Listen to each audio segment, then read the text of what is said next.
10th grader, friend, black belt, son, Sea Scout, student. But as of a couple months ago, an Eagle Scout. On my journey to become so, like all of the Eagles, I completed my Eagle Scout project. Over the years, I had heard of Eagles making benches or book return shelves for their project, and I thought to do something a little different. I wanted for the project to really challenge me and get me far out of my comfort zone, as well as do it in a place that really needs it. I wanted to do my project in India. India is a country that is still developing economically and needs a lot of help in their educational sector. I also thought it would be a great opportunity to learn more about my culture, language, and as I would be living with my grandparents in the project, creating a better relationship with them. Through many phone calls and a lot of networking, I found a school that was in need. Then followed months of planning with lots of back and forth calls with the headmaster and negotiating with suppliers as well as logistics. On my own time as well, I researched and practiced how to do things like tiling so that I would be better able to do it and teach it. I also built models of what we will build so that we could have a better idea of proportions. Next was money, around $5,000. So I drew from my years of popcorn slaying and made a brochure of information and a script to keep my thoughts in order. Then came to pitching. I held calls with friends, family, and neighbors, and they would donate and provide wise counsel. Once all that was done, it was time to head to India.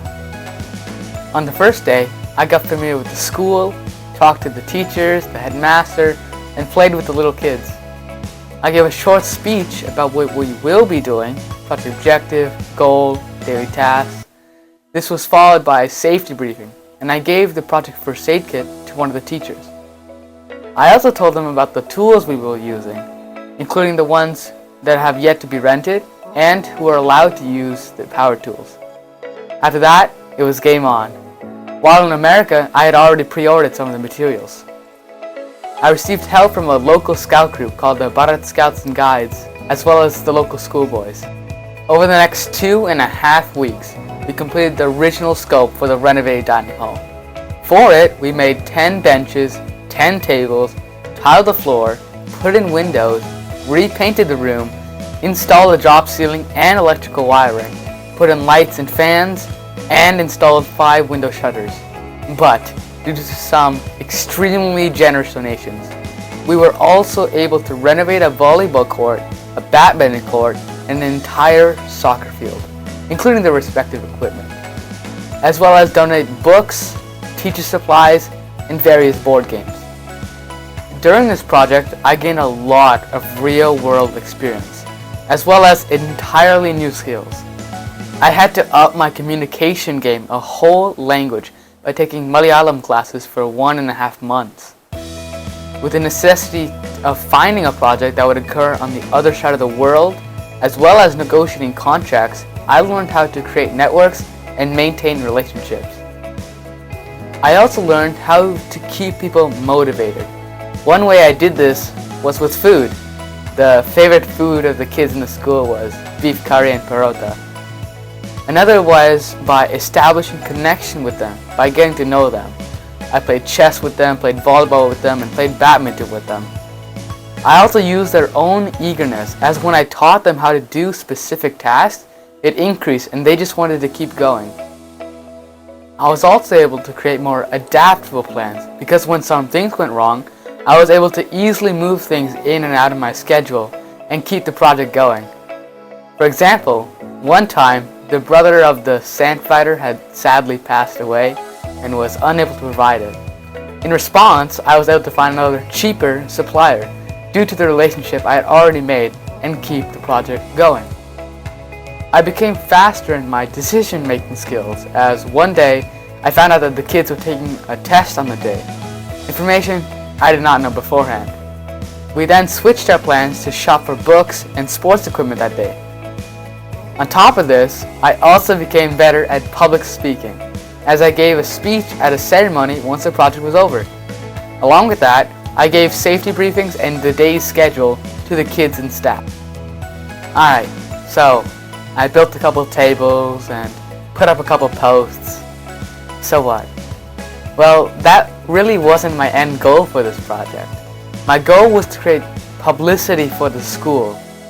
You see, the school is quite old and is often overlooked by newer, larger schools, so it doesn't get a lot of funding.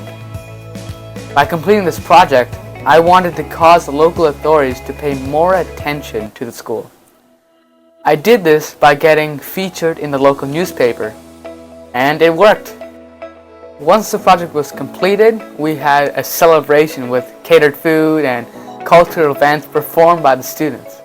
We also had many extremely powerful people attend. We had a bishop, a local political party leader, various local authorities, and an ex-chief minister. A chief minister, by the way, is like an American governor. So yeah, pretty powerful and influential people of the community. My hope is that with all its attention, actual change will occur in the school and its community. 7 months later, I've already heard from the principal some of the initiatives started by the authorities and the old school alumni. And to think, none of this would have been possible without scouting. It was only because of scouting that I would have thought to push myself to do such a project. Scouting also gave me the necessary connections to find out about the project. Speaking of opportunities, scouting got me very far out of my comfort zone. Before scouting, I would never have thought wilderness campout, caving, canoeing, or a day at the range would just be another weekend. So, what's next for me in scouting? I've recently begun a new journey with high adventure through sea scouting with Ship 74, where we regularly sail at Corpus Christi Bay or Canyon Lake. Along with navigation and boat safety, we were also introduced to higher level leadership programs like SEAL training, NAIL, etc. Scouting has also given me life skills that would not only foster a better person in me, but also provide practical skills. Throughout my scouting, I had wonderful scoutmasters, skippers, and adult leaders who helped me to become who I am today. And most of all, the thing I will cherish for years to come, the memories. The memories of all-nighters with my brothers or trekking through the wilderness and getting lost will stay with me forever. After completing this project, I now have one more memory to add to that extensive list. I'm extremely grateful to the school. I want to thank the headmaster, teachers, staff, and students of P.E.M in Thiruvanchoor, Kerela, India. The local scouts, my project mentor and donors. Without your help and support, this project would not have been possible. I'm glad I could make some difference in the world, and with it being done, I see that there is so much more things still to be done. Thank you for your time. Oh, I almost forgot. My name is Jaedon and I am a Boy Scout and a Sea Scout.